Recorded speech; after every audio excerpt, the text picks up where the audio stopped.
ouvintes da Rádio Mega Brasil Online, olá você que nos acompanha pelo nosso canal do YouTube. Começa aqui mais uma edição do Comunicação S.A. Antes de dar as boas-vindas e início à entrevista de hoje, quero deixar aqui um convite para você que nos assiste pelo YouTube, que se inscreva no canal, curta a nossa página e clique no sininho de notificação. Assim terá acesso a este e a outros conteúdos produzidos nesta plataforma pela Mega Brasil. Uma pesquisa bastante esperada pela comunidade da comunicação em nosso continente, o LCM, o Latin America Communication Monitor, acaba de divulgar os seus resultados.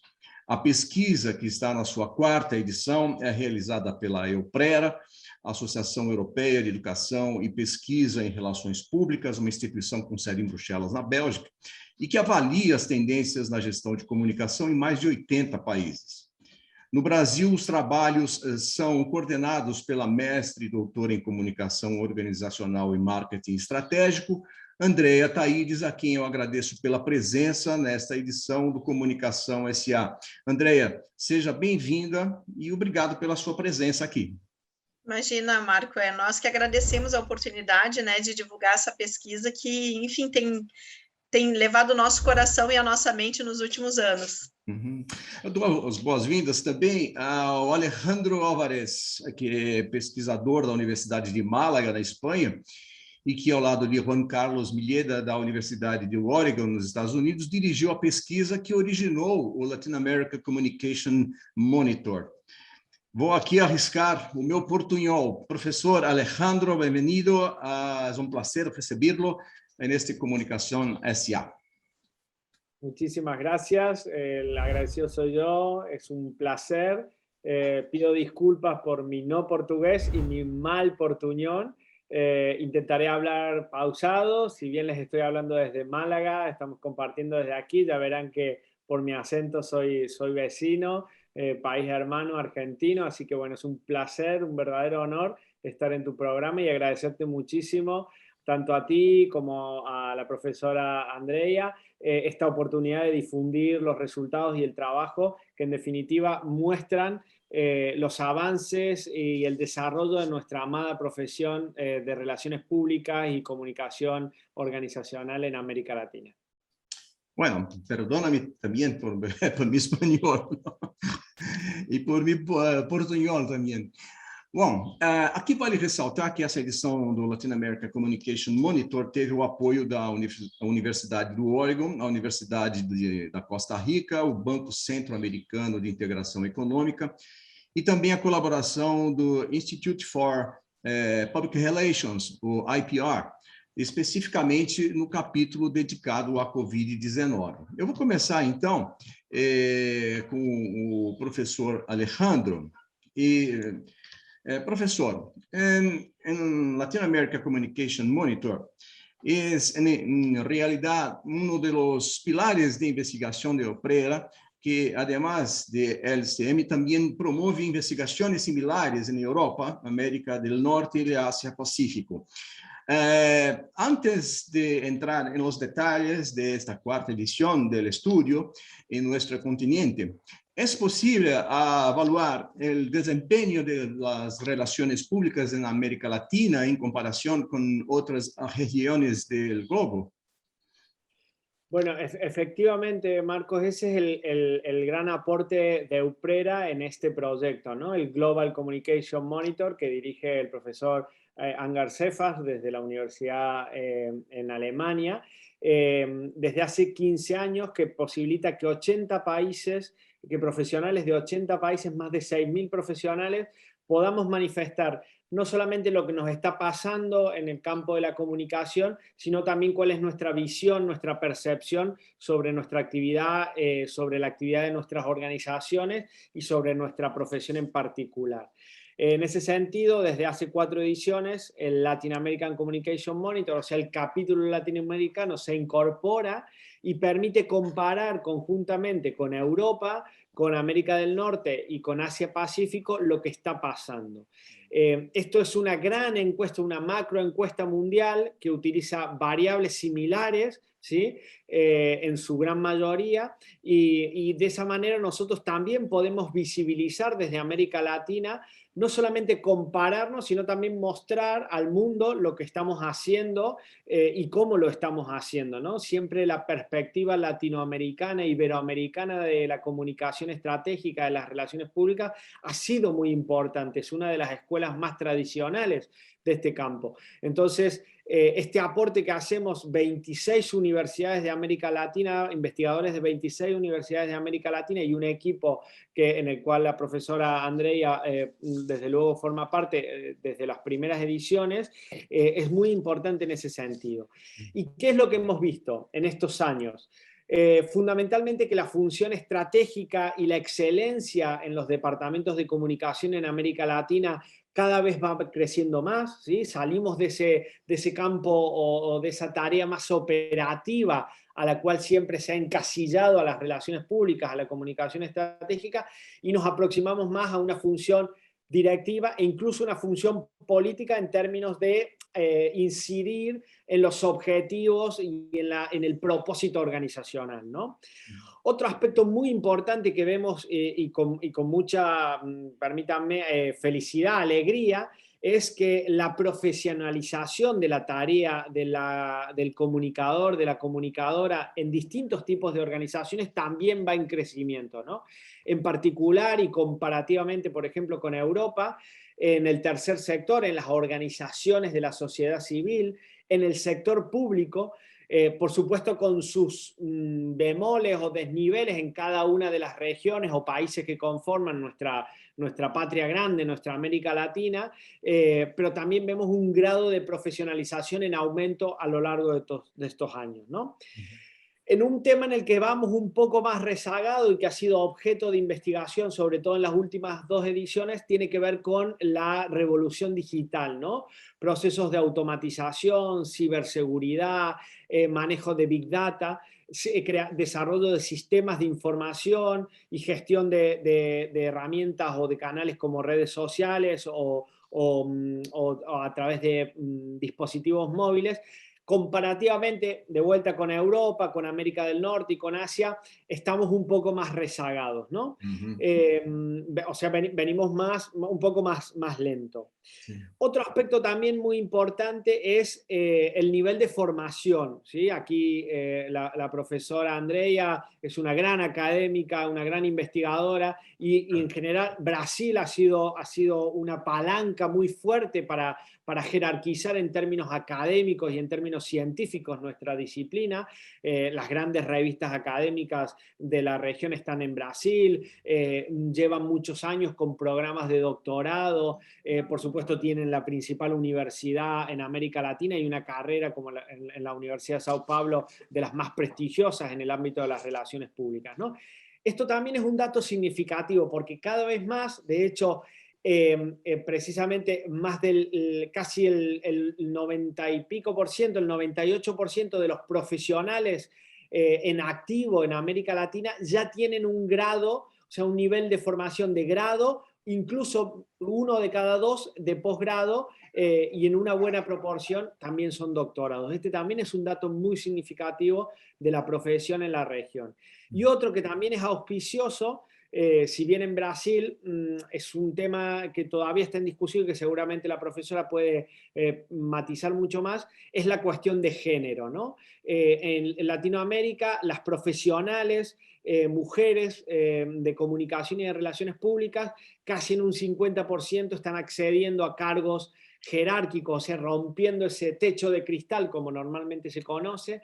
Esto comparativamente, sobre todo por ejemplo con Asia y Pacífico, es muy significativo. Con Europa tenemos una serie de ventajas, pero claro, los que están fuera de ese 50% la verdad que lo están pasando muy mal o encuentran muchas trabas, ¿no? Y ahí también es un campo de trabajo muy, muy interesante. Muy bien. Vamos a hablar sobre todos esos temas más adelante. Andrea, antes, profesor, ¿es posible decir que Brasil es un hub de PR para el continente ahora? Yo considero, a ver, nosotros cuando hacemos la encuesta, en este año por primera vez hemos conseguido, en realidad la encuesta es bienal, o sea, se hace cada 2 años, hemos conseguido 20 que participaran 20 países. Había países donde nos estaba costando mucho conseguir datos porque la encuesta solamente trabaja con profesionales en activo, ¿sí? Y tenemos una representación, más del 50% de quienes responden la encuesta tienen por lo menos 10 años de antigüedad y están en cargos jerárquicos, ya sea en empresas que cotizan en bolsa, en grandes empresas, en el sector público, en el tercer sector o a nivel de consultoría. Con lo cual, tenemos una radiografía, un mapa de la profesión a nivel América Latina muy importante. Sin embargo, a nivel comparativo, logramos que al menos en este año, en esta edición, 10 de los grandes mercados obtener datos realmente representativos para compararlos. Por supuesto que en el caso de Brasil, como a nivel de Sudamérica, conjuntamente con Argentina, con Chile, como lo es Costa Rica y Panamá en Centroamérica, y México, lógicamente, llevan el liderazgo, ¿no?, en muchas de estas transformaciones.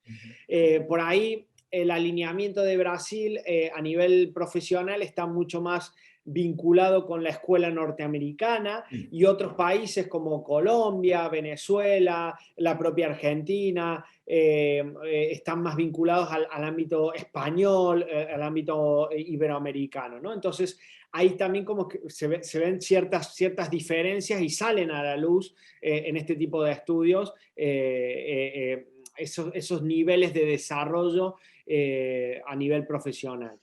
E se me permite, Ale e Marco, o que acontece, né? Em alguns aspectos da pesquisa, Marco, nós, o Brasil, a gente demonstra realmente estar à frente, né, dos nossos colegas latino-americanos. Em compensação, né, em outras situações, não. E aí, não sei se me permite, rapidamente, eu estava assistindo, lendo esses dias uma entrevista da Isabel, deixa eu ver se me recordo o sobrenome dela, a Isabel Arrow-Smith. Ela é diretora, né, da PRCA, que é uma associação que nós temos agora de relações públicas e comunicação. Ela é diretora aqui da América Latina, e ela estava realmente fazendo uma análise sobre o mercado latino-americano e por que a associação tinha que investir numa diretoria na América, uma diretoria específica para a América Latina da associação. E ela estava dizendo que justamente assim, ó, nessa questão do mercado, primeiro que essa inestabilidade econômica normal da América Latina, né, ela faz com que, às vezes, investidores de alguns países se sintam retraídos e tal, e vão embora. Então, tipo assim, ninguém está dando uma olhada. Em compensação, tem outros que justamente estão percebendo esse momento complicado e, tipo assim, não, vamos apostar porque daqui a pouco isso reverte e nós vamos ser os primeiros. Então, ela disse que isso tem aparecido, por exemplo, em pesquisas, por exemplo, da ICO, que é uma associação, né, que reúne 66 das principais agências de relações públicas e comunicação estratégica do mundo. Então, eles fazem um relatório sobre a indústria do mercado, né, esse mercado de RP. E ela também disse que nesse relatório, uma coisa que me chamou bem a atenção, por exemplo, os Estados Unidos sempre, digamos assim, já que o Brasil, né, ele tem essa referência, né, da escola norte-americana de relações públicas, segue muito essa tendência, né, eles, por exemplo, assim, o nível de otimismo dos profissionais e dos empresários, apesar, em que pese a crise, né, por exemplo, os Estados Unidos, eles estão ali numa faixa de 7,7 como profissionais de comunicação, RP, e empresários de 7,7, dizendo, não, a coisa é pessimista, nós somos otimistas e a coisa vai melhorar. E depois, a América Latina está em 7,2, ou seja, está em segundo lugar, e todos os outros continentes, eles estão, assim, com um percentual muito abaixo, muito pessimistas. Então, isso, ela diz que isso é um ponto a favor, digamos assim, né, do mercado de relações públicas e comunicação estratégica na América Latina. É justamente a inestabilidade com que faz com que alguns players não estejam prestando atenção, porque eles acham que, isso é um problema. Em compensação, tem outros que estão acompanhando e estão se inserindo pouco a pouco e valorizando a comunicação. E a área de RP na América Latina, e também da comunicação de modo geral, está acostumada a usar muita criatividade porque tem baixos orçamentos, né? Então, isso faz com que a gente também tenha soluções às vezes mais econômicas e melhores e que impactam mais. Então, por isso que a associação está muito de olho em investindo e acompanhando o mercado, a indústria de RP aqui na América Latina, porque ela diz que é um mercado, mesmo com a crise, é um mercado em grande potencial. Na diversidade enxergamos oportunidades, né, André? Exatamente, diz que isso é uma característica do latino. Uhum. Ele é resistente. É verdade. Muito bem, a gente está conversando com a Andrea Taides, que é a coordenadora do Latin America Communication Monitor, e também com o Alejandro Álvares, que é professor pesquisador da Universidade de Málaga e que dirigiu a pesquisa que justamente deu origem ao Latin America Communication Monitor. Ele fala conosco desde a Espanha. A gente vai então para um breve intervalo e voltamos dentro de instantes com mais Comunicação SA. Até já!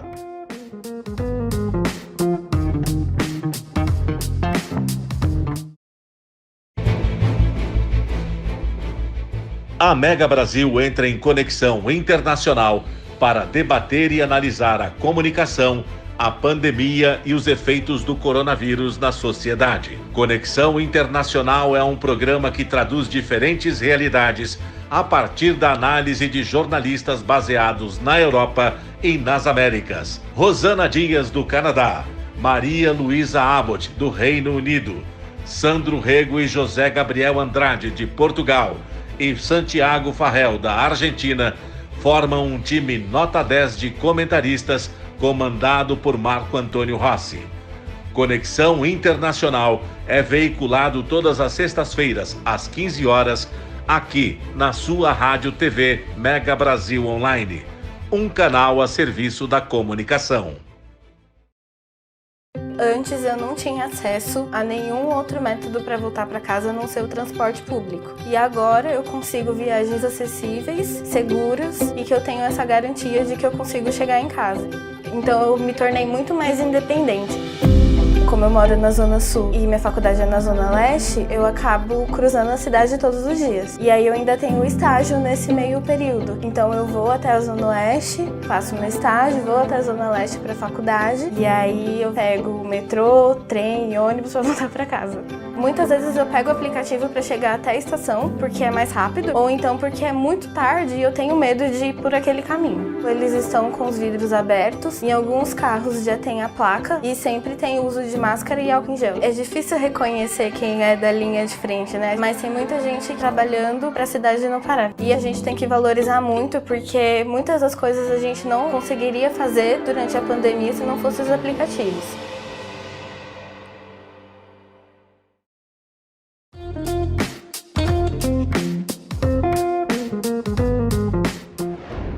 Olá, ouvintes da Rádio Mega Brasil Online. Olá, você que nos acompanha pelo canal do YouTube da Mega Brasil. Estamos de volta com o Comunicação SA.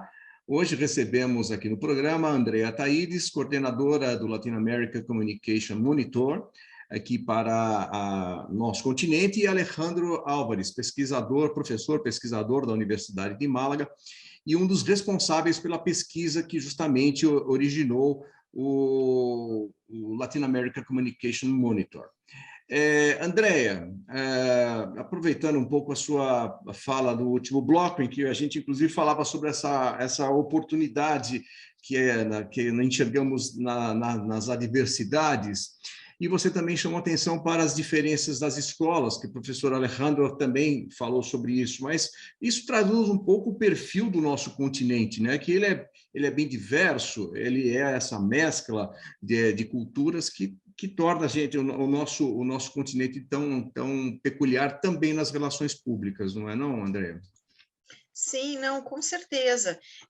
Muito embora até falando, né, por exemplo, assim, essa escola norte-americana que ela tem uma tendência muito mais, por exemplo, para a área mercadológica, né, que as relações públicas, né, o PR, ele está muito vocacionado para o aspecto mercadológico.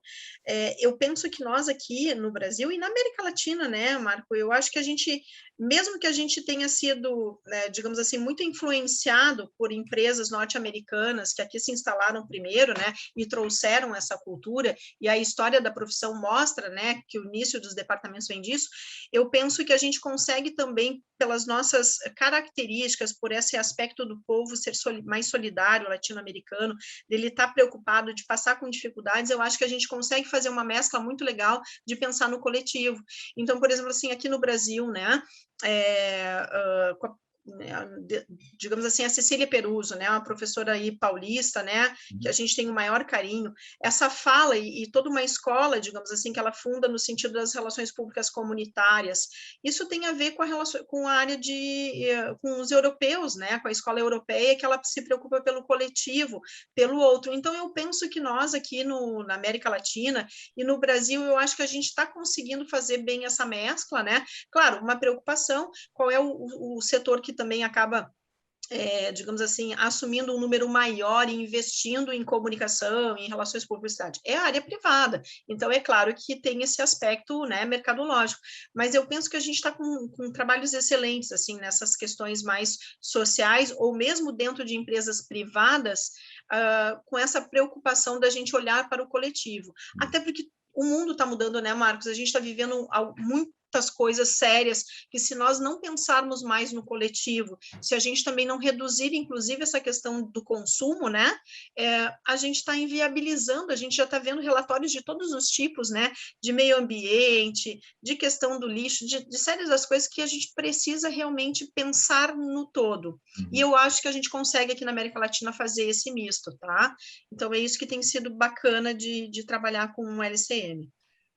André, aqui no continente, quantos profissionais foram envolvidos nessa pesquisa e quais os países que estão representados aqui do continente? Claro, assim, esse ano, né, como sendo a 4ª edição oficial, porque a gente fez um pré-teste lá em 2008 e 2009, nós conseguimos ter 1.850 entrevistas preenchidas completamente, porque o nosso questionário é um questionário com 47 perguntas, né, Marco? Ele é muito longo, ele é um instrumento em profundidade, né, porque ele é um estudo longitudinal que a EUPRERA organiza, e desses 1.850 profissionais latino-americanos, é feita uma triagem lá na Universidade de Leipzig, na Alemanha, né? Eles fazem, por quê? Porque nós queremos realmente, como disse o Alejandro, profissionais que estejam atuando no mercado, né?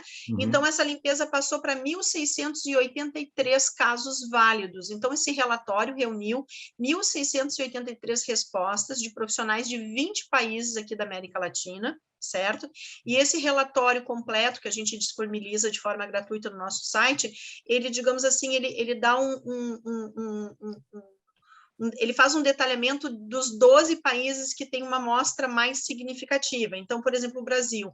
Nós, no Brasil, né, nessa edição, nós ficamos muito felizes, porque nós ultrapassamos 400 profissionais representativos de todo o Brasil, de todas as regiões, e o que é bacana dessa pesquisa, né, e que é espelhada nos países. Nós temos mais ou menos, digamos assim, de uma forma equilibrada, profissionais que são o topo alto da carreira, né? Ou seja, são diretores, gestores principais da área de comunicação ou CEOs das próprias agências de comunicação, né? RP.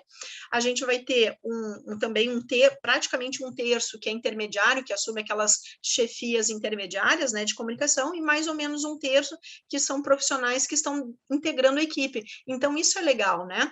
E também uma distribuição muito bacana esse ano também foi no tipo de organização, que nós também temos muito bem representados profissionais das agências de comunicação e RP, de empresas privadas, empresas que têm cotação na bolsa, né, organizações públicas. Então, esse ano eu diria assim que quanto mais conhecida a pesquisa está se tornando, né, pelos profissionais, mais se entende a importância e mais profissionais estão participando. Então, assim, aqui essa entrevista basicamente vai ser o relatório principal, ele está calcado Brasil, Argentina, Costa Rica, Colômbia, Panamá, El Salvador, me ajuda aí, Alejandro. Venezuela, México. Venezuela, Perú. Puerto Rico, República Puerto Dominicana. Rico. Sí, bueno, y por primera vez hemos incorporado datos de Cuba, de Uruguay, de Paraguay, que no teníamos. Bueno, Uruguay ya es el segundo año, pero de Paraguay no teníamos. Chile, por supuesto. Y creo que prácticamente de Perú. de El Salvador, de Honduras, hemos crecido muchísimo a nivel de Centroamérica, ¿no? Yo quería aportar, si me permites, Marcos, un dato muy breve en línea de tu pregunta. Fíjate que la encuesta nos dice que el 57% de los profesionales en América Latina están vinculados a una asociación profesional de tipo nacional. Y en esto, hablando del liderazgo de Brasil, es muy importante porque Brasil tiene una gran trayectoria de asociativismo, ¿no? De cooperación entre profesionales, sobre todo en el campo de la comunicación estratégica de las relaciones públicas, ya sea asociaciones regionales como así también asociaciones nacionales. Y tan significativo es eso que por primera vez en la historia de las asociaciones de investigación en comunicaciones, en este caso estamos hablando de ALAIC, que es la principal asociación latinoamericana de investigación en comunicación, la profesora Margarida Cronin-Crunch, que es del Consejo Asesor del Latin, tuvo la presidencia, ¿no? O sea, alguien viniendo del campo de la comunicación estratégica, de las relaciones públicas, además ella es una defensora aférrima de este campo, ha logrado una legitimidad a nivel iberoamericano, no solamente por su desempeño profesional, sino evidentemente también por sus aportaciones académicas, por sus aportaciones científicas, ¿no? Entonces, es muy trascendental en la historia de las relaciones públicas en América Latina y en Iberoamérica el rol y el papel que ha tenido Brasil y que está teniendo, digamos, en la actualidad. Muy bien. Profesora Margarida Crunch, né? Ella era mi maestra en el curso de Relaciones Públicas acá en Brasil. Bueno, Alejandro, en su primera charla ya hemos cubierto el tema, pero que me gustaría profundizar un poco más este tema. Una agenda que ha estado ocupada por empresas y organizaciones en todo el mundo es la igualdad y la inclusión de género. Estos temas eran parte de esta edición del Monitor. Sí, nosotros insistimos mucho, esto es una incidencia del equipo de investigación, pero para América Latina y para el equipo de investigación de América Latina es muy importante que este tema siempre esté en agenda. Quizás la realidad en otras regiones, en Europa, bueno, años anteriores, ahora el tema ha vuelto un poco a estar en la agenda, en América, en Norteamérica, en Asia Pacífico, pero para nosotros sin duda es una prioridad. Por suerte encontramos mejoras en este último informe, hay un capítulo especial que yo les recomiendo que luego consulten. El informe, para que se den una idea, tiene más de 150 páginas, ¿sí? Todo el estudio, y está gratuito para que lo puedan descargar y puedan profundizar en esos datos, ¿no? Pero un dato significativo en cuanto a la evaluación y a la promoción de la igualdad de género tiene que ver con, por ejemplo, la flexibilidad que las organizaciones están dando o las facilidades que las organizaciones están dando para que las mujeres profesionales puedan superar las barreras que el llamado techo de cristal ocasionan para que se desarrollen profesionalmente, para que ocupen puestos de liderazgo. Eso lo que vemos es una tendencia en crecimiento, por suerte. También otro dato muy relevante que hemos analizado es si la percepción que tienen los profesionales en los últimos años sobre la temática ha ido a mejor o ha ido a peor. Aquí vemos diferencias en distintos países. En el caso de Brasil, si no me equivoco, Andrea, hay un leve retroceso en este sentido. O sea, hay un planteamiento de que el tema ha quedado como un poco marginado, ¿sí? Que es necesario volverlo a poner en agenda, ¿no? Sin embargo, cuando se valora la situación real de las mujeres, sí que el impulso con el que se viene trabajando en la región hace que estemos en niveles bastante positivos, aunque queda mucho por hacer, ¿no? Muito bem. André, a gente está indo para o final desse bloco, mas você tem o endereço do site da pesquisa para que a gente possa depois compartilhar? Claro. Ele é o Latin Communication Monitor, tudo junto.com. Ok. Muito bom. Você queria complementar alguma coisa na fala do professor? Não, no sentido, quando ele fala dessa questão da brecha de percepção, né, de quanto ha melhorado realmente no Brasil, né, o que a gente diz, por exemplo, 60%, né, do pessoal nos últimos 5 anos diz até que melhorou, né, essa questão das mulheres na área da comunicação, mas tu vê, assim, só 8% ou 8,7% disse que foi o suficiente. Então, realmente, a gente, e em outros países, né, Marco, essa percepção, ela foi muito mais, enfim, foi mais evidente, foi mais claro. Então, aqui a gente ainda, parece que a gente avançou e deu uma estabilizada. E é interessante porque o nosso mercado, né, a maioria são mulheres, né, Marco? Sem dúvida. São mulheres. E são mulheres que, inclusive, estão em cargos de chefia, também são maioria.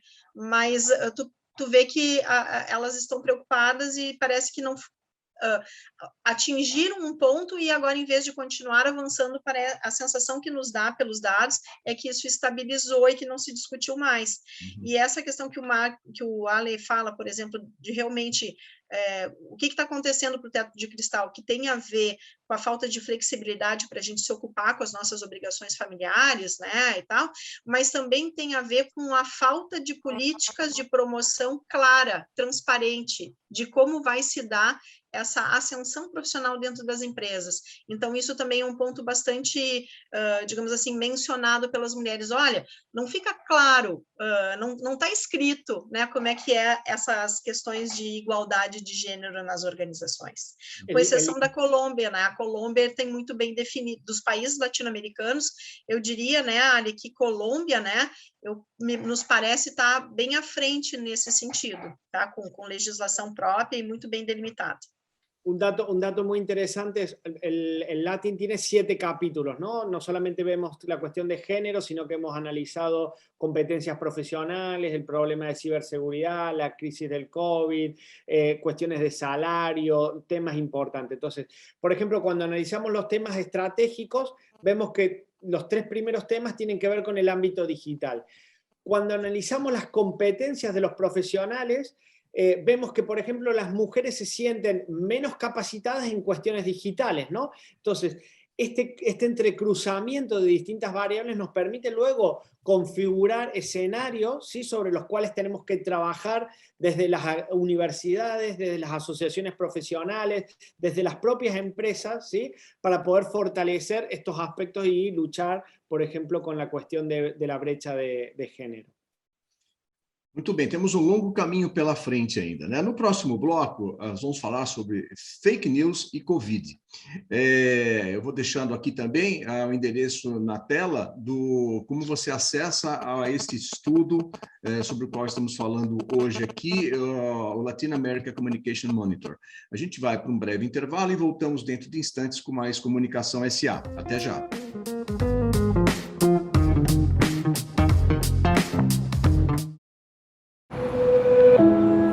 Se cuida. Ouvir isso de alguém é saber que essa pessoa se importa com você. Se cuida pode estar em uma frase, em um presente,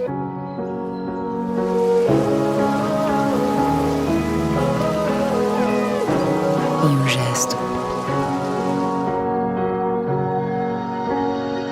E até em um olhar. Poucas mensagens carregam tanto significado quanto essa. Assim como poucos se preocupam com pessoas como nós.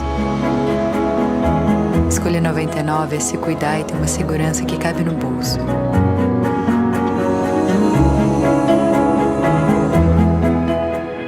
Se cuida. Vai de 99. De dizer vacina sim.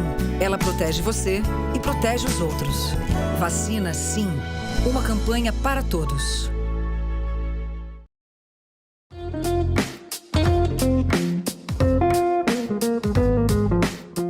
Olá, ouvintes da Rádio Mega Brasil Online. Olá, você que nos acompanha pelo canal do YouTube da Mega Brasil. Estamos de volta com o último bloco do Comunicação SA de hoje.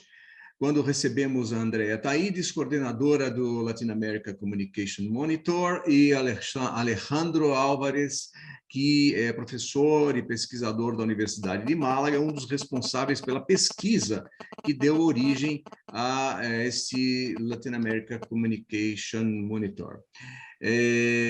Eu quero abrir o programa, quero abrir esse bloco, aliás, como disse no bloco anterior, trazendo dois assuntos aqui que estão também contemplados, acredito eu,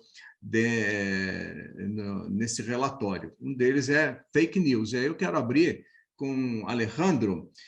Alejandro, el actual gobierno brasileño, al contrario, el sentido común se ha esforzado en flexibilizar leyes que permiten mayor control sobre la producción de fake news en las redes sociales. Agregue a eso aspectos relacionados con la seguridad de datos. Fueron esos dos temas, seguridad de información y fake news, cubiertos en este estudio de Oprera para América Latina.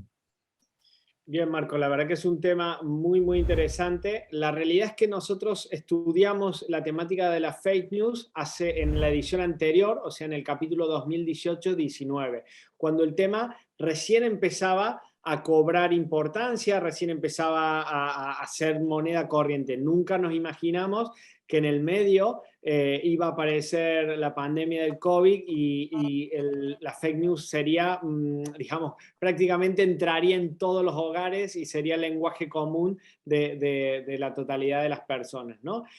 Con lo cual sí que nos vimos obligados a ajustar y evaluar, particularmente desarrollar un capítulo de COVID. En este caso lo hicimos conjuntamente con el Instituto de Relaciones Públicas de Estados Unidos para ver qué estaba pasando en esta temática. Lo que sí planteamos para esta edición en particular era un capítulo sobre ciberseguridad. Y también cuento la anécdota porque cuando debatíamos sobre el tema, hace 3 años atrás, nos parecía una cosa casi hasta absurda, ¿no? Es decir, ¿qué tenemos nosotros que ver con cuestiones de ciberseguridad? Es un tema muy, muy accesorio que no nos llega. Y claro, de pronto nos vimos que en este proceso de pandemia, de virtualización, la digitalización invadió absolutamente todos los ámbitos y la ciberseguridad, al igual que la fake news o la posverdad, pasó a ser parte de nuestra cotidianeidad, ¿no?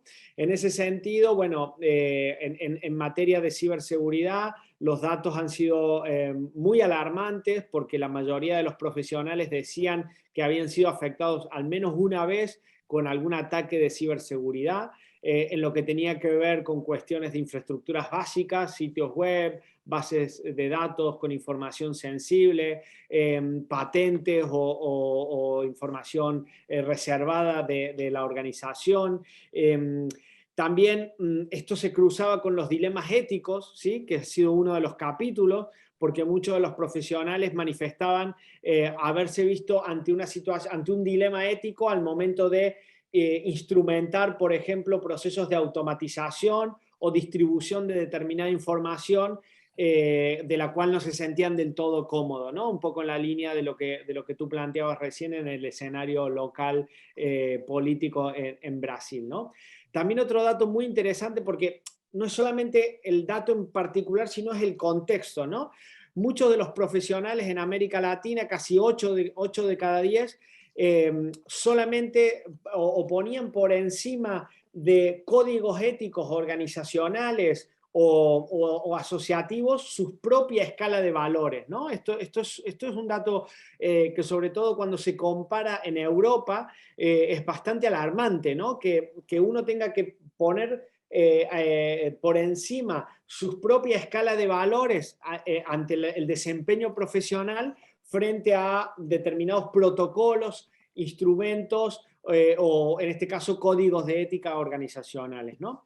También un dato muy significativo es que las organizaciones han echado mano de la comunicación, o sea, han recurrido a los responsables de comunicación cuando ya la crisis estaba estallada, ¿sí? Más bien como bomberos cuando el incendio ya era una realidad. y no han echado mano de profesionales, o sea, no han acudido a la comunicación en gran medida de manera preventiva, ¿no? Para trabajar en procesos de formación, en planes de preparación de manera preventiva, ¿no? Entonces, todos estos condimentos hacen que fenómenos como el de la fake news sean como está pasando hoy en España, ¿no? Un volcán en ebullición y del cual no sepamos hasta dónde pueden llegar esas consecuencias. Se discute, por ejemplo, un paralelo entre fake news y libertad de expresión, que es muy común ahora. Sí, nosotros en particular no hemos trabajado el dato de libertad de expresión. Sí que, por ejemplo, hemos analizado el consumo de determinadas plataformas y dispositivos, y en esto sí que vemos a lo largo de los años una gran tendencia de lo que tiene que ver, por ejemplo, con medios sociales. En la última edición ha crecido muchísimo la mensajería instantánea, o sea, el uso de la mensajería instantánea, ¿no? Eso también, de alguna manera, favorece a que las fake news circulen, ¿sí? Con mayor facilidad, por un lado, pero también posibilita una mayor apertura o democratización, entre comillas, del acceso a las fuentes de información, ¿no? Que no está tan sesgada como puede ser los consumos de medios más tradicionales. También es real que los procesos de automatización cada vez se están consolidando más en la región, y esto hace que los llamados sesgos informativos por el propio algoritmo, ¿sí? Que ya sabemos que se controla desde determinados puntos de poder, hace que esa libertad de opinión o libertad de expresión de alguna manera también esté coartada o esté limitada, ¿no? Por la propia dinámica de consumo en la cual nosotros estamos. Y esto lo vemos a nivel político, no solamente en Brasil, sino en general a nivel mundial, con la crispación que se da entre los extremismos, ¿no? Tanto de extrema derecha como de extrema izquierda, ¿no? Esta crisis, esta grieta y esta exacerbación de determinadas posturas políticas, económicas, sociales, de alguna manera se justifican con todos estos elementos que sí que el estudio aporta una relevancia sustancial para el análisis. E, Marcos, se me permite aí a intromissão, também lembrando que nessa edição sobre fake news, um dado que nos chamou atenção, como também nos chama atenção agora com a questão da crise, né, da Covid-19, é que na época, na edição passada, os departamentos de comunicação ou as agências, a maioria disse que não tinha realmente um plano de ação para lidar com as fake news, assim como, por exemplo, agora com a questão da crise da Covid, né? Se nós formos ver, as empresas estatais, né, governamentais, enfim, o setor público, né, Alejandro, também são as empresas que menos participam, por exemplo, dos comitês de crise de forma permanente e com poder de decisão. Então, olha só, isso é algo que temos que realmente reverter, né? Porque, imagina, pensando agora com a crise da Covid, né, Marco, como é que a gente faz isso se é o setor público, digamos assim, que é o responsável de levar a população a se cuidar, né, a ter atitudes que possam prevenir, evitar ou, enfim, se resguardar de uma pandemia que está acontecendo. Mas aí a gente vê a fragilidade do setor, né, e aí pensar em como resolver essa situação.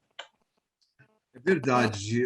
André, deixa eu aproveitar a sua fala, que aí resvalou pelo aspecto da Covid, né, e a pandemia do novo coronavírus, ele representou, sem dúvida, um grande desastre humanitário, isso não tem a menor dúvida, mas em certos aspectos ela foi determinante na aceleração de processos em diferentes áreas. Na medicina, na ciência, por exemplo, os avanços foram significativos e num curto espaço de tempo. A comunicação foi outra área bastante impactada pela Covid-19. Que conclusões são trazidas pelo monitor 2020-2021 no que se refere a esses impactos que a pandemia trouxe no universo da comunicação e nos seus processos de gestão? Na realidade, o que a gente pôde perceber, né, pela pesquisa, como fundamental, é que aquilo que nós consideramos como departamentos excelentes de comunicação, porque existe também um estudo de como é que a gente chega nesse cálculo, nessa afirmação, né, Marco? São aqueles que realmente têm o quê? Comitês de crise permanente e que os profissionais podem participar e têm poder de decisão, eles não são só apoio. Então, todos os departamentos, né, de comunicação são considerados excelentes se eles atendem essa condição.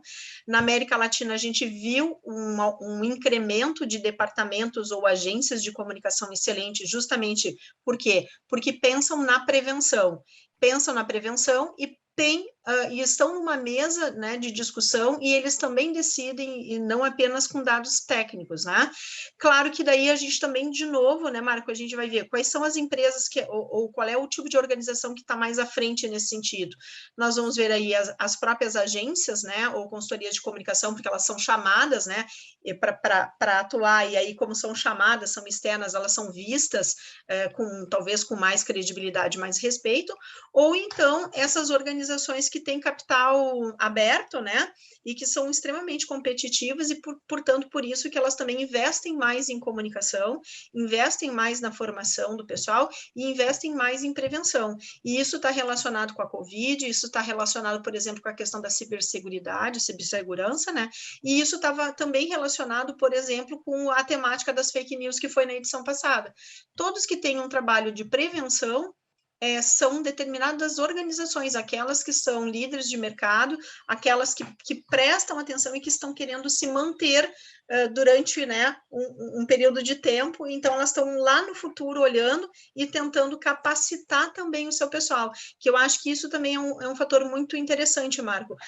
Os departamentos excelentes, né, eles são aqueles que também investem numa atualização, numa formação constante da sua equipe, diferente de outras organizações, como, por exemplo, as públicas, né? As públicas, ou até mesmo o terceiro setor, né? Que também a gente entende o porquê do terceiro setor, às vezes, também, né, não ter esse tipo de investimento.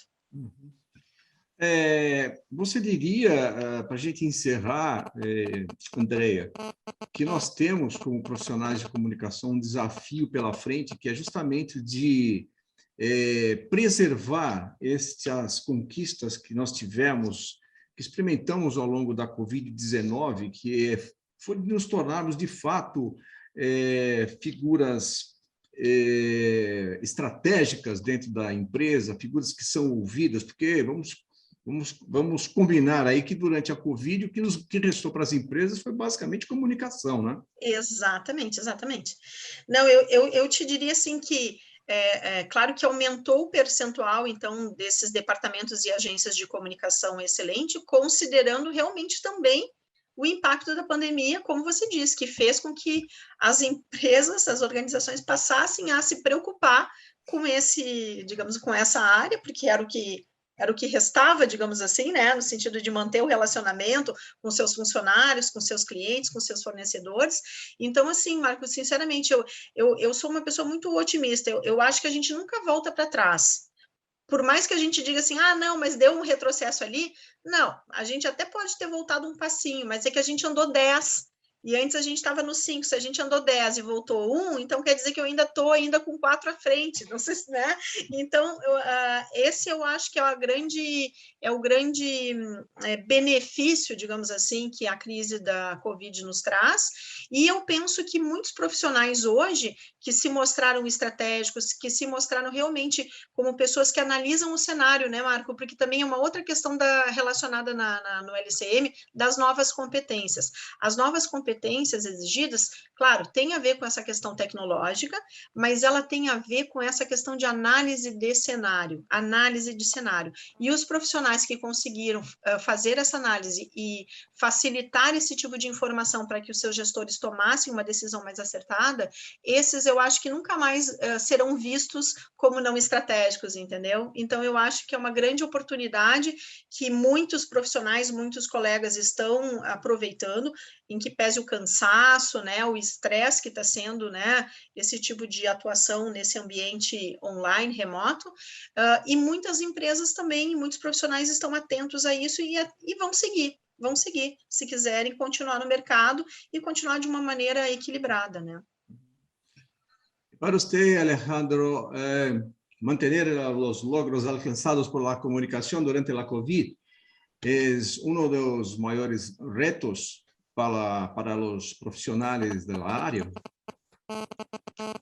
Es real que muchas de las tendencias que nosotros veníamos analizando en los años anteriores, la COVID los ha acelerado, ¿sí? Andrea recién muy bien desarrollaba muchos de estos aspectos, ¿no? Por ejemplo, el de los sistemas de información, aquellos que aquellos comunicadores y responsables de comunicación que habían sofisticado sus sistemas de información para tomar decisiones, implicaban tener una visión estratégica y ocupar un lugar estratégico. Y esas son las organizaciones que han salido, por supuesto, más allá de alguna coyuntura en particular, mejor paradas de la crisis del COVID, ¿sí? Sin embargo, hemos visto otras, porque la encuesta tuvo la particularidad que fue desarrollada en plena pandemia, con lo cual tenemos una radiografía real durante la pandemia, ¿sí? Hubo otras que directamente no tenían planes de crisis. 3 de cada 10 organizaciones estatales a nivel latinoamericano ni siquiera tenían un plan de crisis, o sea, se encontraron con el COVID, hablando desde el punto de vista desde la comunicación, ¿no? Nosotros hemos visto casos, después hemos tenido la oportunidad con la profesora Andrea de trabajar en profundidad la realidad de Argentina y de Brasil sobre COVID, que demoraron meses en armar una página web oficial con información básica. O sea, no tenían ni siquiera capacidad técnica para montar una página web con información básica desde un estado, ¿no? Entonces, es verdad que en algunos casos se ha hecho muy evidente eso y en otros se ha reforzado, ¿no? También hay un dato significativo, nosotros medimos durante todas las ediciones, por ejemplo, los salarios, ¿no? O sea, la paga, la renta que reciben los profesionales. Si bien es un dato complejo de construir, en términos medios, el decrecimiento en contexto de pandemia ha sido muy bajo, ¿no? Con lo cual encontramos más puestos de trabajo de comunicación, más profesionales y más jerarquizados, ¿sí? Y en general manteniendo también niveles de ingreso o en algunos casos aumentándolos, ¿no? Todo eso son, si nos vale la metáfora, brotes verdes en la región, a pesar de las circunstancias, de lo caótico que puede significar la pandemia, y yo creo que efectivamente vamos a mejor y comparativamente a nivel mundial, creo que esa es la percepción también. Muito bem. Bem, chegamos ao final do nosso programa, estamos deixando aqui no rodapé da nossa entrevista o endereço de como você acessa a íntegra do estudo Latin America Communication Monitor. E para você que nos acompanha pelo rádio, também pela postagem, a descrição do programa, você vai encontrar ali o link onde você pode ter todos esses detalhes em mais profundidade. Quero agradecer a Andrea Taides, que é a coordenadora desse estudo aqui para a América Latina, agradecer também a Alejandro Álvares, pesquisador, professor da Universidade de Málaga, e um dos responsáveis pelo estudo que deu a origem ao Latin America Communication Monitor. Obrigado a vocês por estarem presentes aqui nesse programa da Comunicação SA, falando sobre os detalhes desse estudo. Muito obrigado, viu, Andréia? Eu é que agradeço, Marco, e assim, os profissionais, os colegas que quiserem, são centenas de dados que nós temos, e eu acho que realmente o nosso objetivo, né, Ali, vale a pena, talvez a gente se reunir em grupos menores para detalhar, por exemplo, desafios éticos em tempos de tecnologia, cibersegurança, até porque assim, tem muita informação que é uma loucura. O pessoal, quando acessar, vai ver, e obrigada, Marco, por essa oportunidade, porque é uma pesquisa muito interessante e eu acho que ajuda a empoderar, que é esse o objetivo, né? Empoderar o campo da comunicação estratégica e relações públicas na América Latina. Muchas gracias, Alejandro, por estar con nosotros en esta edición del programa Comunicación SA. Obrigado, muchas gracias, Marcos, también, y un saludo muy grande a toda tu audiencia y todos tus seguidores en las redes sociales. Gracias por este espacio, esta oportunidad y por también ser parte de la red del Latin American Communication Monitor que busca profesionalizar y crecer en el campo de la comunicación y las relaciones públicas. Muito obrigado a você também que nos acompanhou até aqui. Semana que vem tem mais Comunicação SA. Até lá.